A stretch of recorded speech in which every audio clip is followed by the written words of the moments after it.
My music opened my eyes, opened the eyes of the masses, especially the young people, and landed me into trouble, good trouble. It is my music that has always been my platform to communicate. It is the way that I reached out to the world. It's what endeared me to the people, and ultimately, it is what I moved to put in practice by joining politics. So I want to play a little clip from the documentary, and it is called Bobby Wine, the People's President, and as I said, it's been shortlisted for the Oscars. Let's watch the clip. You're addressing crowds at an election rally. It's not a secret anymore that we want to remove Museveni from power.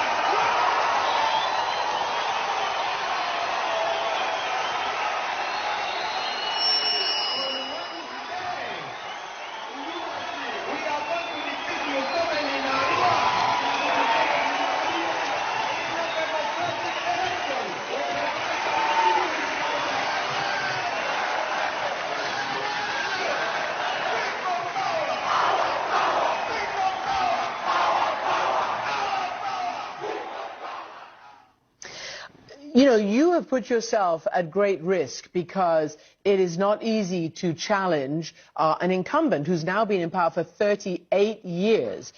Are you still going to be challenging? Are you still going to be running for president? What is your intention now?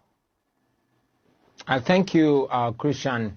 We are definitely going to continue challenging General Museveni in every available way, every moral and constitutional way. And of course, by 2026, if we've not gotten him out of power, we'll definitely challenge him to a free and fair election. And that is why we're here to seek the more attention of the world to help the people of Uganda assert their democratic rights.